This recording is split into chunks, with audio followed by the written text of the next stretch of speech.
Oh, look, my hair, it don't move. My hair has been like this for about a month now. It's not by choice. No, it's not by choice. When I do my hair, I like to, finish it off with the little Got to Be glue spray. Just to keep it in place. Well, I didn't have any more Got to Be glue spray, so I used this. Gorilla Glue spray. Bad idea. Y'all, look, my hair, it don't move. You hear what I'm telling you? It don't move. I've washed my hair 15 times and it don't move. Stiff wear. Woo! My hair. So I'm going to tell y'all like this. If you ever run out of Got to Be glue spray, don't ever use this. Unless you want your hair to be like that, it don't move. Bad idea. I've received over 100 messages in the last 24 hours to talk about this case because I think people are genuinely interested on whether or not she has a viable case, especially now that the news has said that she's hired a lawyer. So I'm going to go over what a product liability case is, which is what this would fall under, and examine this case as if she had walked into my office. After all, I am a personal injury lawyer. These are the kind of cases I do. And make sure you stick around at the end where I will give my determination as to whether or not I would accept this case had it walked in my door. Now, before I begin anything, just remember that I am not giving legal advice. I'm nobody's lawyer in this instance, and certainly this is just my opinion. Okay, with that said, let's get started. Products liability. There's three main types of products liability cases. There's manufacturer defects, meaning the product was just not manufactured the right way, manufactured in the way that the designers intended it to be. So there's a defect in the way it was produced, and that defect caused injuries. The second major product liability theory is called design defect. A design defect occurs when the product is made the correct way, as the designers intended. But the initial design, the design from the very beginning was defective, and that defective design caused the injury. The third major type of product liability case is called a marketing defect. And marketing defects can include a number of things, of which include a failure to warn. So right off the bat, I think we can identify what type of product liability case this is.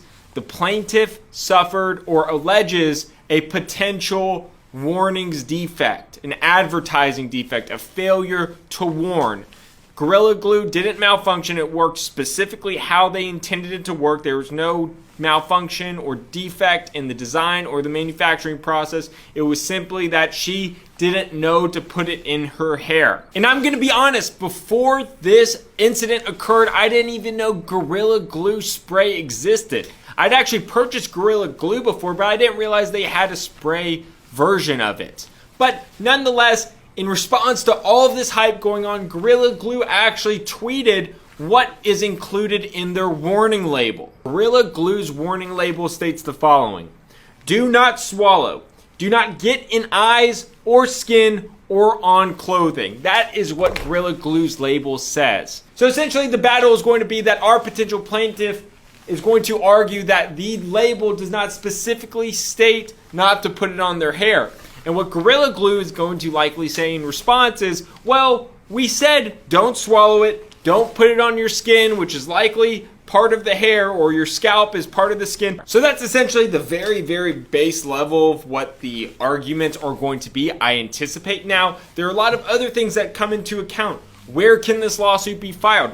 Where is Gorilla Glue located? Where are they domiciled? Where is this plaintiff located? What state is she in? Can she sue in her local state court, or will she have to go to federal court? And then even if you could prove liability, which in full disclosure, you next have to prove damages. You could have the most egregious, negligent products liability case there is, but if nobody is hurt, well, that's the driving force behind a case, is the damages. Remember, you need two things to prevail on a case: liability and damages. What we just discussed before was the liability portions of it. So Could she potentially prevail in a liability aspect of this case? To be frank, my money is on no. I think it's a weak liability argument, and I wouldn't really want to put this case in front of 12 people because I think 12 regular jurors will just say, hey, listen, it's pretty common knowledge that you shouldn't put Gorilla Glue in their hair. But maybe I'm totally wrong, and I've been wrong before.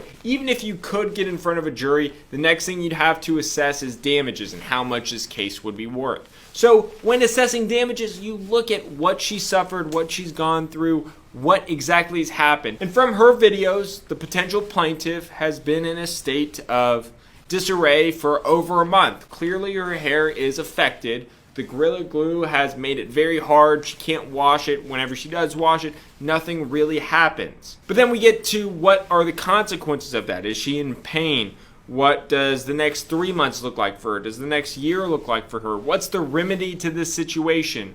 Can she eventually get the adhesive out of her hair, or will she just have to cut it off? And if she cuts it off, will it just grow back normally? Or is there some sort of permanent hair loss that could occur?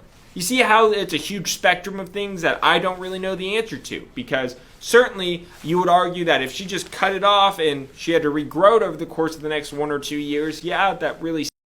And I know how important hair is, especially for women, but you know that's not permanent damage. It's a whole nother ballgame if you had permanent hair loss or whatever, and it's too soon to know. I don't know her, I don't know what's going on with the case. You see what I'm saying? So that's how you kind of have to evaluate the damage portion. But again, it's kind of like putting the cart before the horse.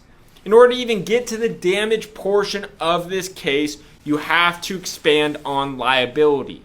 And I quite frankly think that this is a weak liability case. I wish this potential plaintiff the best of luck. I really hope she's able to figure out how to get the Gorilla Glue out of her hair. I can only imagine what an ordeal this has been. And it really sucks that she's had to go through it. Not to sound crass, but I would ultimately reject this case. Unfortunately, the only thing civil personal injury lawyers can do is recover money. And we work off of a contingency fee, so we get paid if and only if we win. So if somebody comes into my office with a case that I quite frankly think we wouldn't win, why would I take that case? Because I would invest lots of man hours, lots of money in deposition cost, in expert cost, you name it. So I know it's a harsh reality. I know that's not really a happy thing to talk about, but no, this is not a case that I would take. But hopefully one person can learn from this and we can be better. I really appreciate your time and thanks for watching.